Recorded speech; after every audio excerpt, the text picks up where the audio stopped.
हरिहर जय करुण शंकर महादेव की जय हो। जय हो करौली शंकर महादेव की जय हो। मैं भी राधा बेबी रम ये राधा राधा बेबी रॉय पटना बिहार से। राधा जी, जीवन में क्या चल रहा था करुण शंकर महादेव के दरबार में आने से पहले?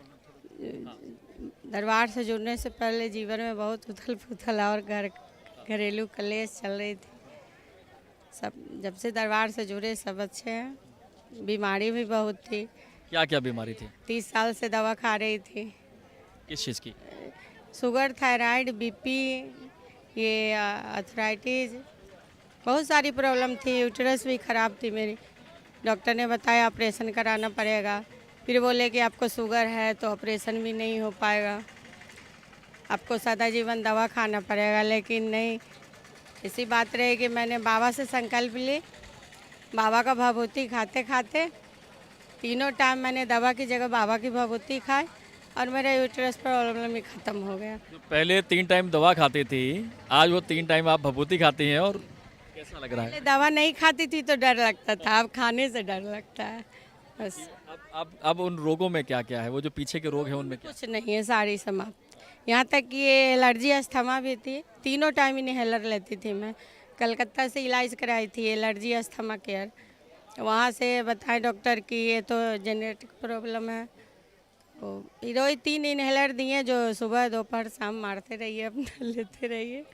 तो वो सब 9 हवन करते तो मेरा एलर्जी अस्थमा सब खत्म। पहले जो दवा थी वो खाने की तरह खा रही थी, सुबह दोपहर शाम? एकदम डब्बा लेके बैठना है सुबह सुबह नाश्ते के जैसे। चाय खाने से पहले गैस्ट्रिक का दवा, गैस वाली, ये थायराइड की दवा खाने से पहले सब खाना पड़ता। तो जब से 5 साल से दरबार से जुड़े सब खत्म। मैंने संकल्प ली थी बाबा के सामने कि अब दवा नहीं खाना है, बाबा से ठीक होना है। बाबा ने सारी कष्ट दूर कर दिए, शारीरिक आर्थिक सब। अब जो है वो दवा की जगह आप सुबह सुबह ब्रेकफास्ट आप ले लेती हैं, नहीं तो पहले दवा की ब्रेकफास्ट की जगह आप दवा ले रही थी। जी जी जी तीनों टाइम खाने से पहले शुगर की दवा खाती थी। करीब समझिए कि 30 साल में 30 लाख का दवा खा गई थी। 30 साल में 30 लाख की दवाई? जी जी, इन्होंने इलाज कराया अपने तरफ से पूरा प्रयास करते थे कि ठीक रहे, निरोग रहे, लेकिन ऐसा नहीं हो पाया। डॉक्टरों को लखपति बनाने का क्रेडिट आपको जाता है। क्या नाम है आपका? नवल किशोर रमन। नवल जी, हमारी बात आगे की वो चलेगी, लेकिन एक बड़ी बात है कि इस बार जब यहाँ पर आप महासम्मेलन में आए तो आपने पान का एक स्टॉल लगाया है। ये भाव कहाँ से आया? ये मेरी भाव थी बहुत पहले से। जब इसके पहले भी प्रोग्राम हुआ था यहाँ तो उस समय हम नहीं कर पाए थे, लेकिन वो भाव अपने यहाँ बना हुआ था। हमने प्रशांत भाई से शेयर किया कि भैया ऐसा ऐसा मन में है हमारे, तो कहें कि ठीक है इसको मेटलाइज कीजिए और हम आपके साथ हैं। और काफ़ी सहयोग मिला प्रशांत भाई का, गोरखपुर वाले सभी लोग का बहुत सहयोग मिला हमारे साथ। 3 दिन आपने पान खिलाए हैं, कितने पान खिला दिए? अभी तो पान खाते थे, आज पहली बार लगा के आपने खिलाए। पान कितने खिलाए तो मैंने गिना नहीं। मैं बंडल लेके आया था पटना से ही, पान मसाला जो मीठा मसाला का, वो सारा हम 3 दिन यहाँ बैठ के लगाए हैं और बाबा को अर्पित हुआ भक्तों के द्वारा। और हमें बहुत आनंद मिला, इसमें बहुत आनंद मिला। अब चर्चा आ जाती है पीछे, क्योंकि आपने डॉक्टरों को लखपति बनाया है। तो इस 30 साल का जो कष्ट है अब वो कहाँ तक पहुँचा? ये जर्नी कहाँ तक पहुँच गई है? ठीक हुआ या नहीं? हो गए सर, कष्ट अब समाप्त हो गए। कष्ट की तरफ सोचना ही नहीं है। अब तो बस बाबा के शरण में है, इनके शरण में जीवन चलना है। और जो आनंद पाया हमने यहाँ वो अद्भुत है, वो दुनिया में कहीं और है नहीं, कहीं नहीं है। करुण शंकर महादेव के जब दरबार को देखते हैं तो किस तरीके से, क्या नज़रिया दिखता है? जब तंत्र को देखते हैं, मंत्र को देखते हैं, गुरु जी को देखते हैं, क्या नजर? नाम से तो सर पहले डर लगता था, जैसा कि लोग डराते थे कि भाई तंत्र का ये, अरे दूर हटो दूर हटो। तो तंत्र के बारे में जो व्यवस्था की बात गुरुदेव ने बताई वो आनंददायक है, लोगों को मन में भाव पैदा करने वाला कि नहीं भाई तंत्र से डरने की आवश्यकता नहीं है। वो गुरुदेव डर समाप्त कर दिए तंत्र के प्रति। और तंत्र की दीक्षा जब दरबार से प्रारंभ हुआ उस समय तो कहीं और से तंत्र की दीक्षा प्रारंभ नहीं हो पाया था यहाँ। उसके बाद जो भक्तों को आनंद मिल रहा है तंत्र दीक्षा में, अपने अपने अनुभव शेयर करते हैं, वो भी अद्भुत है। आज आपने ध्यान साधना करी, उसमें कैसा लगा? बहुत बढ़िया लगा, बहुत आनंद हुआ। कोई ऐसी प्रेरणा, कोई ऐसी बात जो महादेव को बोलना चाहते हैं इतने वर्षों में, कोई ऐसी बात जो अभी तक नहीं बोल? सदैव हंसते रहें, मुस्कुराते रहें, आनंद में रहें, यही महादेव से प्रार्थना है, भगवान भोलेनाथ से प्रार्थना है, माता कामाख्या माई से प्रार्थना है, गुरुदेव भगवान से प्रार्थना है, गुरु माता जी से प्रार्थना है, पूजनीय गुरुदेव जी से प्रार्थना है। गुरुदेव को देखकर क्या लगता है? बहुत आनंद आता है। कोई ऐसी बात जो गुरुजी को बोलना चाहती? गुरु जी से तो बहुत कुछ बोलना चाहती हूँ लेकिन समय नहीं दे पाती। हमारे कैमरे के माध्यम से बोलिए। जी गुरु जी को बहुत बहुत धन्यवाद, मुझे निरोगी बनाए, डॉक्टर के दवा से छुटकारा दिलाए और जब से जुड़ी हूँ बहुत आनंद। जिस दिन से दवा छोड़ी हूँ सब बढ़िया, कोई दिक्कत नहीं है, सब सही है। डॉक्टरों को जाके बोला नहीं कि इतने सालों से लखपति मैंने बनाया, मेरा पैसा वापस करिए? नहीं, कभी नहीं। दोबारा मैं ये 2020 से दरबार से जुड़ी हूँ, दोबारा मैं कभी डॉक्टर के पास नहीं गई, ये लेडीज हो या जेंट्स किसी के पास। इसी तरीके के अनुभव हैं। यकीन मानिए कि जो दरबार से एक बार जुड़ जाता है वो कष्ट कहाँ चला जाता है ये तो पता ही नहीं है और जीवन जो है वो सुखद हो जाता है। और इस बार तो जो है इन्होंने पान की इतनी अच्छी प्रेरणा बाबा ने दिलाई है कि इन्होंने सैकड़ों हज़ारों पान खिला दिए भक्तों को। यकीन मान चलिए कि इसी तरीके से लोग सेवा भाव से यहाँ जुड़ते हैं और आगे भी चर्चा में बने रहेंगे। तब तक के लिए जय करो सरकार। करोली सरकार। क्या नाम है और कहाँ? मेरा नाम राजेंद्र रमन है और मैं जोधपुर राजस्थान से आया हूँ और दरबार से जुड़ने के बाद जो भी मेरा अनुभव है वो आपसे शेयर करना चाहता हूँ। राजेंद्र जी, जो सबसे पहला प्रश्न, क्योंकि दरबार करौली सरकार वही आता है जब जीवन में सबके हलचल बहुत हो चुकी होती है। आपके जीवन में वो कौन सी हलचल थी, आपके जीवन में क्या चल रहा था, वो बताएं। मैं पिछले करौली सरकार या दरबार आने से पहले पिछले 3 साल कहाँ नहीं भटका वो मुझे पता है। कितना मैंने दुख देखा है, कितनी जगह मैं घुमा हूँ, कितना बर्बाद हुआ हूँ ये मुझे पता है। लेकिन माँ बाबा के चरणों में, करौली शंकर महादेव के चरणों में आने के बाद जो अनुभव मैंने महसूस किया है वो मतलब एक अद्भुत ही अनुभव है। और मैं सबको यही कहना चाहता हूँ कि माँ बाबा के चरणों में मोक्ष का मार्ग यही है और कहीं भी नहीं है। यहाँ आने के बाद मैंने यहाँ 13 दिन रुक के जो प्रक्रिया की, जो अनुभव महसूस किया है, जो दुनिया में मेरे को कुछ नहीं मिला वो सब कुछ यहाँ से मिला है। और मैं माँ बाबा का इतना आभारी हूँ कि मेरा जीवन सफल बनाने के लिए माँ बाबा ने इतना कुछ मेरे को दिया है। और इसके लिए मैं गुरुवर का, माँ कामाख्या माता का, गुरु माता का, भगवान भोलेनाथ का सदैव आभारी हूँ और इनके बिल्कुल शरणागत हूँ और हमेशा इनके शरणागत ही रहूँगा। पहली बार दरबार कब आए? पहली बार दरबार में मतलब 10वें महीने 2022 में आया। 2022 में आके मैंने 1 डे की प्रक्रिया की, गुरु जी से मिलके 1 डे की प्रक्रिया की। 13 दिन यहाँ रुक के सारी प्रक्रिया करने के बाद एक अमावस्या के दिन रात को मैं वापस जोधपुर गया था। ऐसा क्या हो गया था आपके बीते ज़िंदगी में कि आपको करौली सरकार आना पड़ा? वो क्या चीज़ें थी?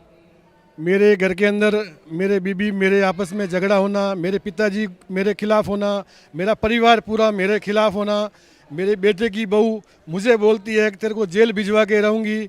और बिज़नेस पूरा सैंडस्टोन का बिज़नेस है जोधपुर के अंदर, मेरी फैक्ट्री लगी हुई है स्टोन कटिंग की। रोज़ की मैं 1 सवा लाख रुपए कमाता था। बिल्कुल फैक्ट्री 12 महीने तक बिल्कुल बंद हो गई। मेरा बच्चा मुझे मारने की कोशिश करता था। दुखी होके जब मैंने माँ बाबा का वीडियो देखा, मात्र 2 या 3 बार देखा, सुबह 3 बजे मुझे उठाया गया और रेल का टिकट करवाया गया, रेलवे ऐप लोड करवाई गई और मैं सीधे रात को 12 बजे 10वें महीने रात को 12 बजे मैं यहाँ करौली धाम पहुँचा। और यहाँ पहुँच के माँ बाबा ने मेरा मार्गदर्शन किया, 1 डे करवाया, अमावस्या करवाई और आज मेरा जीवन एकदम सफल है। माँ बाबा के आशीर्वाद, मुझे कोई तरह का एक परिवार जब होता है तो उस परिवार में झगड़े भी होते हैं, कलेश भी होता है, कोई बिजनेस अप डाउन भी होता है। अगर कोई व्यापार है तो व्यापार में भी बिजनेस अप डाउन होता है। ये कैसे लगा, ये क्यों लग रहा था कि ये करौली सरकार में आके ये सब चीज़ें ठीक हो जाएंगी? क्योंकि जो वीडियो मैं देख रहा था, जो मैंने अनुभव महसूस किया, जो मुझे मेरे हृदय में अनुभव महसूस हुआ, तो मैंने सीधा यही सोचा अब अपने को अपना लास्ट स्टेशन यही है और अपने को यहीं पहुंचना है। और माँ बाबा ने यहाँ मुझे बुला लिया, अपने चरणों में मुझे जगह दी और आज मेरी वही फैक्ट्री धड़ल्ले से चल रही है। और जो प्रॉपर्टी मेरे पिताजी कभी मुझे देना नहीं चाहते थे, उस प्रॉपर्टी को पिताजी कभी आगे झाँकते तक नहीं है और वो भी सब कुछ चल रहा है। सब किराए पे अच्छा किराया आ रहा है। हर 15 दिन में माँ बाबा के शरण में आता हूँ, कोई तरह का कोई कष्ट नहीं है।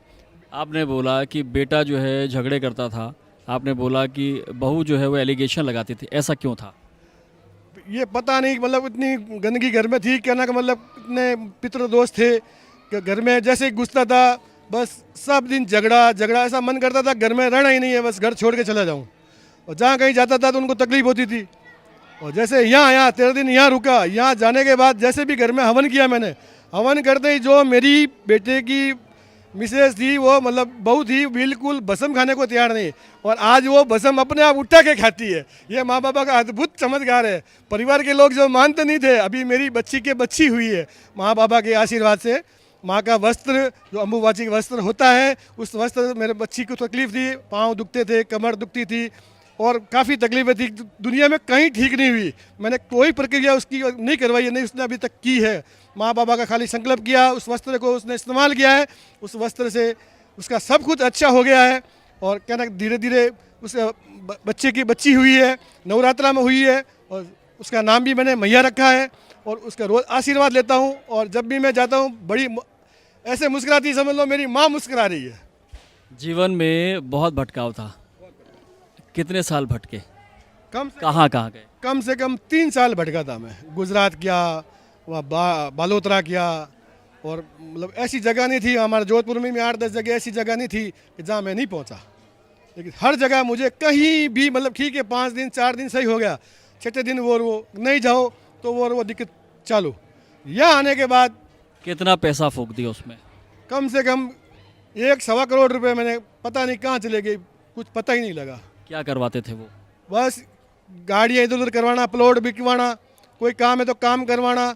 और मेरी एक गाड़ी थी, वो गाड़ी भी गई, मैंने कभी जाके पैसे भी नहीं मांगे, क्यों देने के मतलब वो जो तंत्र मंत्र जो आपके लिए कर रहे थे वो आपकी गाड़ियाँ और आपके घर भी यूज़ करने लगे? बिल्कुल। गाड़ियाँ तो मतलब छोड़ते नहीं थे, जब भी जरूरत होती थी गाड़ी मंगवा लेते थे, और मैं तो डर के मारे जाके दे देता था गाड़ी। और गाड़ियाँ आज दिन तक वापस घर में नहीं आई। मेरे घर में 8-8 गाड़ी खड़ी रहती थी, और आज माँ बाबा की कृपा से सिर्फ माँ की बाबा की दी हुई गाड़ियाँ 2 गाड़ियाँ खड़ी है, बाकी सब कुछ गाड़ियाँ जा चुकी है। उन तांत्रिकों से डरते थे, डर के कारण ऐसा होता था? बस क्या करें, दुनिया में कोई जगह नहीं थी, अब जगह मिल गई। अब छाती ठोक के कहते हैं कि कोई शंकर महादेव के भगत हैं, अब कोई अजमाना चाहते हो आके अजमा सकता है, कोई टेंशन नहीं, कोई दुख नहीं, कोई फिक्र नहीं। माँ बाबा भोलेनाथ बैठे हैं, अब जिसको जो करना है वो कर ले, खुला चैलेंज। जिन लोगों से पहले डरते थे आज उन्हीं को चैलेंज कर रहे हैं। बिल्कुल खुलेआम चैलेंज कर रहा हूँ, खुलेआम चैलेंज कर रहा हूँ, और अपने छाती ठोक के कर रहा हूँ, कोई दिक्कत नहीं है। माँ बाबा बैठे हैं, माँ बाबा के चरणों में मोक्ष का द्वार है, और यही मेरा स्टेशन है। इसके अलावा मुझे कोई स्टेशन की जरूरत ही नहीं है, और हमेशा इनके चरणों में रहना चाहता हूँ। मेरा घर सब कुछ यही है।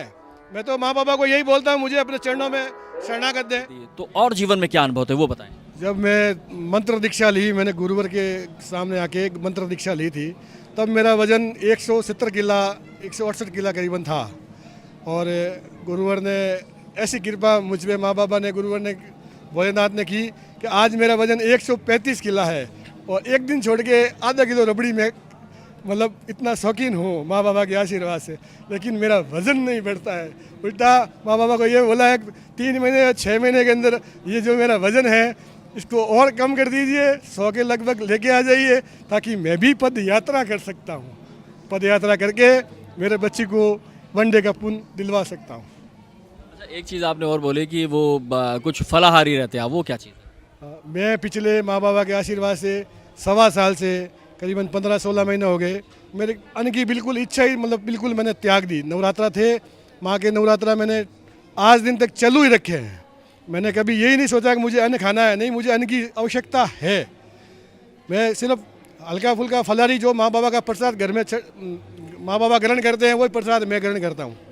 इसके अलावा मुझे अन्न की आवश्यकता ही नहीं है। और मैं आपके सामने खड़ा हूँ, कोई बता दे मुझे अगर मैं भूखा हूँ, अगर मैं भूखा दिख रहा हूँ, ये सब मेरे माँ बाबा के भोलेनाथ की कृपा है, मेरे गुरुवर की कृपा है। तो क्या खाते हैं, क्या फलाहारी में क्या करते हैं? फलाहारी में कोई फ्रूट हो गया, ये सामा की खीर हो गई, और या माँ का हलवा, सगार का हलवा बन गया तो माँ बाबा को अर्पण करता हूँ और वही प्रसाद मैं ग्रहण कर लेता हूँ। और कभी रबड़ी का बड़ा शौकीन हूँ, तो कभी कभी वो रबड़ी है वो खा लेता हूँ। एक आपने चीज़ और बोली है कि घर में भी कुछ लोग आते हैं तो उनको भभूति आप दे देते हैं बाबा का प्रसाद के रूप में, वो क्या इंसिडेंट है? वो क्या है, जैसे मेरे घर के अंदर मेरी बुआ है, पूरा परिवार को मतलब उसको सब मानते हैं, और उसने क्या किया, उसके मतलब शरीर में झटके आ रहे थे, पाँव में बहुत तकलीफ थी, जोधपुर एम्स में दिखा दिया, दिल्ली एम्स में दिखा दिया। और जो मेरी बुआ है वो एक्स CM श्री अशोक गहलोत के सगे भांजे जसवंत सिंह कछवा की मिसेज है। और उसने कहाँ नहीं दिखाया, वो हर जगह दिखा के आ गई। लेकिन पता नहीं माँ बाबा की क्या कृपा हुई, वो मेरे घर पे आ गई। मैंने कहा ले जीजी तू एक चम्मच बसम ले ले। जैसी बसम ली, बसम लेके माँ बाबा को धोख दिया। मैंने खाली माँ बाबा से यही प्रार्थना की कि मेरे के घर की जो भी बहन बेटी है उनको हमेशा स्वस्थ रखना। इतना मैंने माँ बाबा भोलेनाथ से प्रार्थना की। और दूसरे दिन उसका फ़ोन आ गया कि मैं एक थैली भेज रही हूँ। मैं जीजी क्या भेज रही तू? कि मेरा तो सब कुछ अच्छा हो गया, मेरा तो शरीर पूरा तैयार हो गया। कहीं तैयार नहीं हुआ, बस तेरे माँ काल बाबा ने तैयार कर दिया, तेरे बाबा जी ने तैयार कर दिया, तेरी मैया ने तैयार कर दिया। ये भेंट है मेरी तरफ से 5100 का लिफाफा, माँ की साड़ी, बाबा जी का सब कुछ थैली में डाल के मेरे घर पहुँचा। जैसे ही घर के अंदर पहुँचा, मेरी बुआ की जो सास थी वो बेड पे थी 2 साल से, इतनी भुगत रही थी। जैसे ही थैली अंदर आई तो उसका भी काम हो गया और वो भी अपने मार्ग चली गई। और आज एकदम उस घर में एकदम आनंद है। और माँ बाबा की कृपा होगी तो जल्द से जल्द वो भी अपनी प्रक्रिया जरूर करेगी। आज की डेट में, क्योंकि बता रहे थे आपके परिवार में बहुत झगड़े थे, सब चीज़ें थी, आज परिवार का माहौल कैसा है? एकदम बढ़िया माहौल है, सब हंस रहे हैं, खेल रहे हैं, सब एक जगह खाते हैं, खूब मौज करते हैं। पोता पोती सब दिन माँ बाबा की जय बोलते हैं। सब बोलते हैं मैं माँ का भगत हूँ, मैं बाबा जी का भगत हूँ। और घर में सब कुछ भी तकलीफ हो, ओए चल संकल्प कर, माँ बाबा का संकल्प कर, ओम नमः शिवाय करना, ऐसे 5 बार ओम नमः शिवाय कर, अभी रेडी हो जाएगा। इतनी अटूट कृपा, सब दिन ओम नमः शिवाय, जय जय राधा रमन हरि बोल। बच्चे सब गुनगुनाते हैं, पोती गुनगुनाती है, पोता गुनगुनाता है, घर में सब गुनगुनाते हैं। इतना आनंदमयी। सुबह 3 बजे ओम नमः शिवाय शुरू होता है, फिर माँ का नवदुर्गा पाठ शुरू होता है। जब माँ से आशीर्वाद मांगता हूँ तो बाजा अपने आप बंद हो जाता है, और माँ को धोख देता हूँ, फिर बाजा वापस चालू करता हूँ। जब भी माँ को धोख देता हूँ, माँ आशीर्वाद दे दे, बाबा आशीर्वाद दे दो, तो बाजा अपने आप बंद हो जाता है। इतनी कृपा, अटूट कृपा। मैं सोचता हूँ उससे पहले तो सब हो जाता है। व्यापार की पोजीशन क्या है? व्यापार में बहुत नुकसान हो रहे थे, आज क्या पोजीशन है? मैं तो माँ बाबा की भक्ति करता हूँ। बच्चा मौज करता है, नई गाड़ी उसके पास, और वो आराम से मौज कर रहा है। सब कुछ माँ बाबा चला रहे हैं, ऑटोमेटिक, सब तारीख होते ही सब ऑटोमेटिक चेक अपने घर पे पहुँचा देते हैं। मुझे कोई टेंशन नहीं। माँ बाबा जो करेंगे वो बड़े बात करेंगे, जो बस वो मुझे मंजूर है। मुझे माँ बाबा के शरणों में रहना है, बस माँ बाबा की भक्ति करनी है। तंत्र का 21 लेवल पूरा मुझे पार करना है माँ बाबा की कृपा से, और माँ बाबा मुझे करवाएंगे। आज में कितनी प्रक्रिया हो चुकी है, क्या क्या चीज़ें कर चुके हैं? आज मैं तंत्र लेवल 4 कंप्लीट कर चुका हूँ और 5 में जाने वाला हूँ माँ बाबा के आशीर्वाद से। जब उनको देखते हैं, जो गुरुजी बैठे हैं, जिनको आप गुरुजी कहते हैं, हम उनको महादेव कहते हैं, क्या है वो क्या स्वरूप है? क्या देखते हैं जब उनको देखते हैं तो क्या लगता है? वो मेरा सब कुछ, मेरे माँ का वही है, मेरे महादेव ही, मेरे भगवान ही वही है, मेरा तारणहार ही वही है। वो सब एक एक चीज़ मतलब जानते हैं, एक एक चीज़ सुनते हैं, कहने की जरूरत ही नहीं है। आप इधर से बोलो उधर काम हो गया। आज की घटना बताता हूँ मैं। आज जब मैं गया 8 नंबर काउंटर पे, मुझे हाथों हाथ स्लिप दी गई कि जाओ अपना टोकन ले लो। टोकन लेके आया, अपने आप बोला मेरे गुरु जी जब मिलेंगे, जब मिलूंगा, कोई दिक्कत नहीं, 1 दिन मिलो, 10 दिन मिलो, मैं यही, मेरा घर है, मैं यही रहूँगा, मुझे कोई दिक्कत नहीं। इतने बार मुलाकात होने के बाद कोई ऐसी बात जो आज तक गुरुजी से नहीं बोल पाए और ऑन कैमरा बोलना चाहते हैं? मैं गुरुजी से ये कह रहा हूँ कि मुझे ऐसी कृपा बने कि मैं जन कल्याण करूं और आपके चरणों में रहूं, दरबार में सेवा करूं, और सारे कामकाज माँ बाबा चलाए। बस मुझे ये दरबार में रह के 21 लेवल पूरे क्रॉस कराएं और जन कल्याण करवाएं। और जहाँ भी सेवा हो दौड़ के सेवा करूं, चाहे वॉलंटियर में करूं, चाहे माँ बाबा जहाँ भी जहाँ कहना चाहे वहाँ करवाए, कोई दिक्कत नहीं मुझे। जो भक्त आपको देख रहे हैं उनके लिए कोई मैसेज? सबको यही कहना चाहता हूँ, आप सब इतना सरदार विश्वास रखो माँ बाबा भोलेनाथ, इससे दिव्य दरबार आपको कहीं भी नहीं मिला, कहीं भी दुनिया में नहीं मिलेगा आपको। बाबा के बच्चे करेंगे मौज। यकीन मान चले कि इसी तरीके से जो है वो प्रयास रहते हैं बाबा के, जो हम लोगों के लिए। हाँ, क्या जूता? हाँ, जूते वाला कुछ रह गया, एक इंसिडेंट है। क्या जूते वाला, क्या इंसिडेंट? अभी पिछले 5 सालों से मैं जूते नहीं पहनता हूँ, क्योंकि जब तक मेरा बच्चा एकदम पूरा नहीं सुधरेगा तब तक मैं जूते नहीं पहनूंगा। मेरे पिताजी मेरे घर में नहीं आएंगे तब तक मैं जूते नहीं पहनूंगा। सब कुछ अच्छा नहीं होगा। मेरे पिताजी घर में आ गए, मेरे जितने भी मेरे खिलाफ थे सारे आके धोख दे दे, सारे बसम सबों ने मुंह में डाल ली, सब माँ बाबा करने लगे। अब मेरा एक ज्योतिर्लिंग बाकी है, रामेश्वर। 11 ज्योतिर्लिंग मैंने कर लिए हैं, और अमरनाथ बाबा के जाके आ गया हूँ मैं। और अब रामेश्वर और जगन्नाथपुरी करके उसके बाद गुरुजी से आज्ञा लेके फिर जूते ग्रहण करूँगा। ऐसे बहुत से अनुभव हैं जो ख़त्म नहीं होंगे और यकीन मान के चलिए इसीलिए हम कहते हैं कि बाबा के बच्चे करेंगे मौज, क्योंकि बाबा सिर्फ मौज कराते हैं। यकीन मान के चलिए कि जो बाबा के सानिध्य में है, जो उनकी कृपा में है, वो हमेशा दिन दुगनी और रात 1000 गुनी बरकत कर रहा है। इसी तरीके से और भी आगे चर्चा करते रहेंगे। तब तक के लिए जय करौली सरकार।